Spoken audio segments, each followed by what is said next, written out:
ರಾಮಮಂದಿರ ದೇಣಿಗೆ ಲೂಟಿ ಪ್ರಕರಣಕ್ಕೆ ಸಂಬಂಧಿಸಿದಂತೆ ಜುಲೈ 6 ಸೋಮವಾರ ಸಭೆ ಸೇರಿದ್ದ ಮಹತ್ವದ ಬೆಳವಣಿಗೆಯೊಂದರಲ್ಲಿ ಅಯೋಧ್ಯೆ ರಾಮಮಂದಿರ ದೇಣಿಗೆ ಕಳವು ಪ್ರಕರಣಕ್ಕೆ ಸಂಬಂಧಿಸಿದಂತೆ ಪ್ರಧಾನ ಕಾರ್ಯದರ್ಶಿ ಸ್ಥಾನಕ್ಕೆ ಚಂಪತ್ ರಾಯ್ ಸಲ್ಲಿಸಿದ್ದ ರಾಜೀನಾಮೆಯನ್ನು ಶ್ರೀರಾಮ ಜನ್ಮಭೂಮಿ ತೀರ್ಥಕ್ಷೇತ್ರ ಟ್ರಸ್ಟ್ ಅಂಗೀಕರಿಸಿದೆ.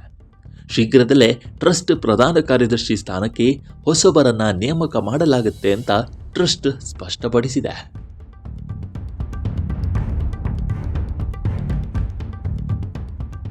ಚಂಪತ್ ರಾಯ್ ಅವರಿಂದ ತೆರವಾದ ಟ್ರಸ್ಟ್ ಪ್ರಧಾನ ಕಾರ್ಯದರ್ಶಿ ಸ್ಥಾನಕ್ಕೆ ಬಜರಂಗ್ ಬಾಗ್ರಾ ಅವರನ್ನ ಆಯ್ಕೆ ಮಾಡುವ ಸಾಧ್ಯತೆ ದಟ್ಟವಾಗಿದೆ ಅಂತ ಮೂಲಗಳು ಖಚಿತಪಡಿಸಿವೆ. ದೇಣಿಗೆ ವಿವಾದಕ್ಕೆ ಸಂಬಂಧಿಸಿದಂತೆ ಚಂಪತ್ ರಾಯ್ ಈ ಹಿಂದೆ ರಾಜೀನಾಮೆ ನೀಡಿದ್ರು.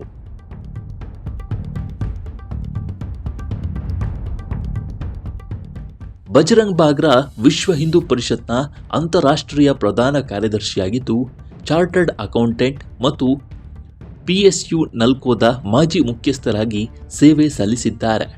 ಅವರು ಟ್ರಸ್ಟ್ನ ಕಾರ್ಯನಿರ್ವಹಣೆಯನ್ನು ವೃತ್ತಿಪರಗೊಳಿಸಲು ಸಹಾಯ ಮಾಡುವ ಆಡಳಿತಾತ್ಮಕ ಮತ್ತು ಆರ್ಥಿಕ ಪರಿಣತಿಯನ್ನು ಹೊಂದಿರುವ ವ್ಯಕ್ತಿ ಎಂದು ವ್ಯಾಪಕವಾಗಿ ಪರಿಗಣಿಸಲಾಗಿದೆ.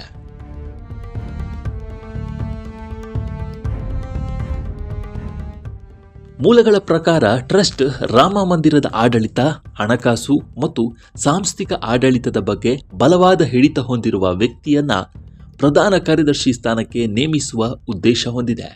ಅಲ್ಲದೆ ಚಂಪತ್ ರಾಯ್ ಅವರ ರಾಜೀನಾಮೆಯನ್ನು ಅಂಗೀಕರಿಸಿದ್ರೂ ಅವರು ಟ್ರಸ್ಟ್ನ ಸದಸ್ಯರಾಗಿ ಮುಂದುವರಿಯಲು ಸಭೆ ಅವಕಾಶ ಕಲ್ಪಿಸಿದೆ.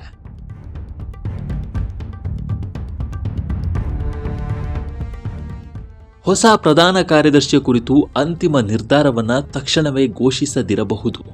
ವಿಎಚ್ಪಿಯ ದ್ವೈವಾರ್ಷಿಕ ರಾಷ್ಟ್ರೀಯ ಕಾರ್ಯಕಾರಿ ಸಭೆ ಜುಲೈ 19-20ರಂದು ದೆಹಲಿಯಲ್ಲಿ ನಡೆಯಲಿದ್ದು, ಅಲ್ಲಿ ಜವಾಬ್ದಾರಿ ವರ್ಗಾವಣೆ ಸೇರಿದಂತೆ ಪ್ರಮುಖ ಸಾಂಸ್ಥಿಕ ನಿರ್ಧಾರಗಳನ್ನು ತೆಗೆದುಕೊಳ್ಳುವ ನಿರೀಕ್ಷೆ ಇದೆ.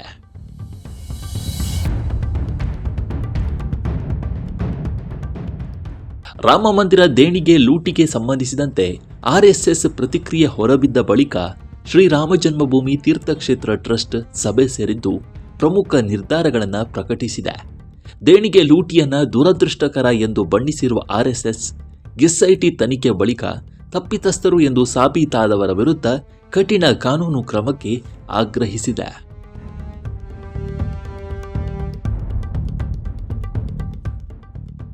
ರಾಮ ಮಂದಿರ ದೇಣಿಗೆ ಲೂಟಿ ಕುರಿತು ಬಿಜೆಪಿ ಪ್ರತಿಕ್ರಿಯೆ ನೀಡಿದ್ದು, ಪ್ರತಿಪಕ್ಷಗಳು ಪ್ರಕರಣವನ್ನೇ ನೆಪ ಮಾಡಿಕೊಂಡು ಹಿಂದೂ ವಿರೋಧಿ ಭಾವನೆ ಬಿತ್ತಲು ಪ್ರಯತ್ನಿಸುತ್ತಿವೆ ಎಂದು ಗಂಭೀರ ಆರೋಪ ಮಾಡಿದೆ.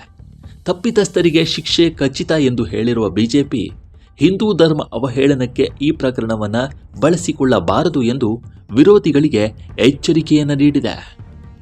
ಈ ಬಗ್ಗೆ ನಿಮ್ಮ ಅಭಿಪ್ರಾಯ ಏನು ಅನ್ನೋದನ್ನು ಕಾಮೆಂಟ್ ಮೂಲಕ ತಿಳಿಸಿ. ಮುಂದಿನ ವಿಡಿಯೋದಲ್ಲಿ ಸಿಗೋಣ. ನಮಸ್ಕಾರ.